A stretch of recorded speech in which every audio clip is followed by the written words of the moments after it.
Hoy es el viernes 20 de septiembre del año 2019 y hoy vamos a hablar sobre un episodio perdido en la historia de México.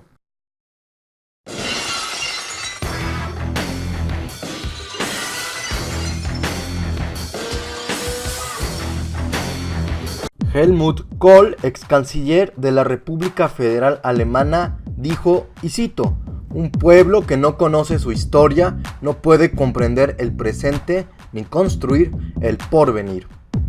Tristemente, muchos mexicanos y en general los latinoamericanos no conocen su propia historia. En la cosmovisión del latino se cree que el mundo, tal cual como lo conocemos, fue creado repentinamente por generación espontánea y que gente como los chinos, los coreanos y los norteamericanos son simplemente gente de otro mundo que nacieron con la bendición de elegir buenos gobiernos y con el don de la riqueza. En la percepción del mundo del mexicano, como lo dije en el otro video, solo existen dos mundos posibles, el propio y el norteamericano.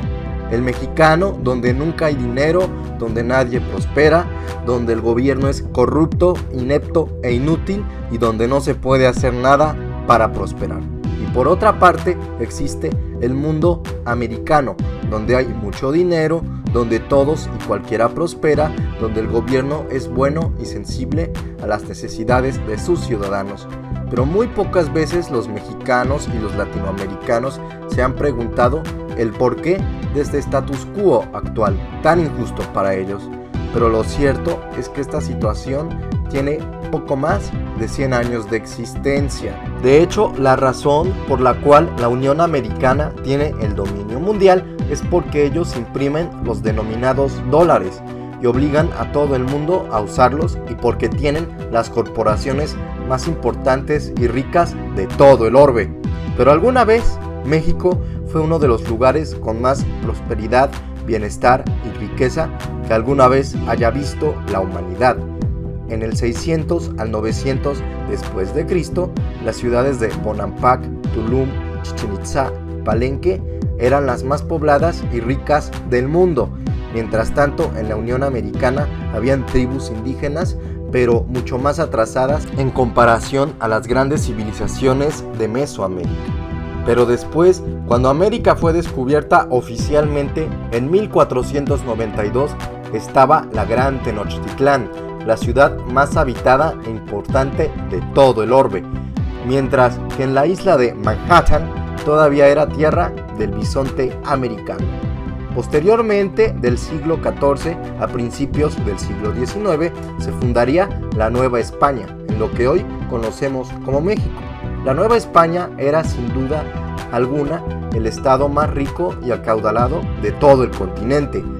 Las fronteras de la Nueva España iban desde Costa Rica hasta la frontera con Canadá y poseía ciudades tan ricas y prósperas como Real del Monte, Guanajuato, Zacatecas, San Luis Potosí, Veracruz y Taxco en Guerrero.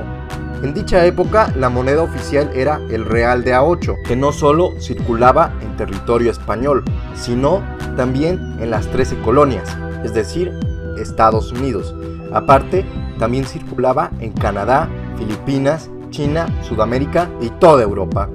Así como lo escucha, México llegó a tener una divisa más valiosa e importante que el dólar estadounidense de papel, aparte de que el valor del real de A8 sí era tangible y real al 100%, debido a que era de plata, a diferencia del dólar americano, que es de papel y solamente está sustentado en la confianza de la gente y en un supuesto oro que se dice está en la Reserva Federal, pero que absolutamente nadie tiene la certeza de la existencia de dicho oro, debido a que nadie ha podido entrar a la Reserva Federal para poder ver ese supuesto oro.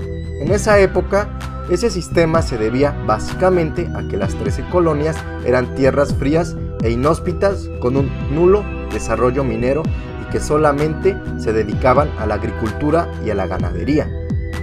Es decir, por casi medio milenio, los Estados Unidos fueron una nación sumida en la hambruna y en la miseria, mientras que el Perú y México eran las tierras con más riqueza y abundancia de todo el orbe. Y usted se preguntará, ¿Qué fue lo que pasó? ¿Qué hicimos mal? ¿Y por qué los papeles se invirtieron en tan solo poco más de 100 años? La respuesta a toda esta serie de preguntas se encuentra en la España de aquella época. España fue un imperio que, a diferencia de muchos, mal administró todos sus recursos extraídos de sus colonias, ya que en esos momentos lo más importante para España no era su desarrollo industrial ni el de América. Para España lo más importante era defender al catolicismo y a la Santa Iglesia Católica del protestantismo que se expandía como la espuma por todo el globo. Según la cosmovisión de los españoles de aquella época, la industrialización y las máquinas no eran necesarias, ya que, según ellos, si Dios no había creado a las máquinas, era porque el ser humano no las necesitaba. Según esta cosmovisión, una gran urbe como Nueva York o Dubái, al construir sus enormes e imponentes rascacielos, sencillamente están desafiando a Dios, tal y como lo hicieron los antiguos con la mítica Torre de Babel. De esta manera, si usted nacía en la hambruna y en la pobreza, en la España de aquella época, era porque la voluntad divina y Dios así lo deseaban, y lo mejor que usted podía hacer era disfrutar de su miseria para así, cuando usted muriera, poder ir al cielo. Esto debido a que en la Biblia dice lo siguiente, Mateo 19, 2.23-30.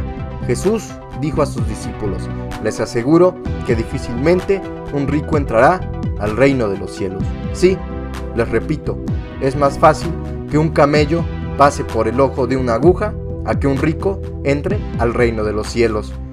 Por lo que, si usted buscaba hacerse rico o ganar más dinero, según la visión católica hispana, usted estaba desafiando a Dios y al ser rico usted mismo se estaba condenando a ir al infierno. El Imperio Español gastó de manera inconsciente e irresponsable casi todos sus recursos en toda una serie de guerras por religión. Mientras tanto, el Imperio Británico, Alemania, Holanda y Francia apostaban a invertir gran parte de sus recursos a la industria. En la España de aquella época, por lo antes mencionado, era mal visto desarrollar la industria.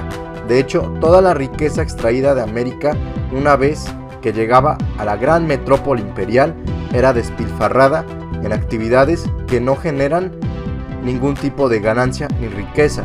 De hecho, en esa época, si usted nacía en España, solo tenía unas cuantas opciones para ascender socialmente. O se iba al clero, al ejército, o iba a las colonias en América a probar suerte como minero. También, de alguna manera, podía hacerse de un título nobiliario como la hidalguía para no pagar impuestos. Los reyes de España de aquella época, cegados por su fanatismo religioso, veían con malos ojos desarrollar la industria, porque cuando una nación se industrializa, los campesinos se convierten en obreros y empiezan a exigir derechos, y eso nadie lo deseaba porque peligraría la nobleza, la iglesia y el status quo de ese momento. La estrategia del Imperio Español fue la siguiente: extraer grandes riquezas de las colonias americanas y con esa riqueza importar bienes manufacturados a países industrializados como Francia, Holanda, Inglaterra, Alemania o a quien fuera. De esta manera, España contribuyó bastante al desarrollo de la Europa de dicha época, por excepción de la misma España. En esa época se creía que la plata era infinita e inagotable, y por esa razón la nobleza hispana se dedicó simplemente a hacer grandes fiestas, realizar grandes banquetes y a comprar lujosas y exuberantes mansiones. Pero dicho sistema colapsó cuando empezaron las guerras napoleónicas. El peor error que le costaría la jerarquía al Imperio Español fue depender de la minería y no industrializarse a ellos y a sus colonias en América.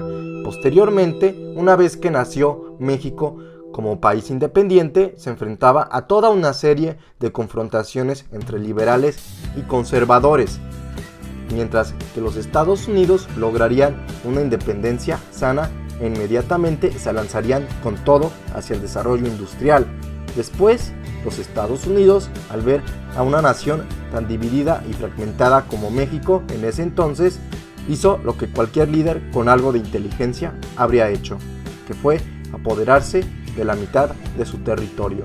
De esta forma, los Estados Unidos se hicieron con estados tan ricos como California, lugar donde hoy radica la joya de la corona de la Unión Americana, el Silicon Valley, y Texas, que es una de las tierras más ricas en petróleo de todo el orbe y que posee una geografía perfecta e ideal para el desarrollo de la agricultura y la ganadería.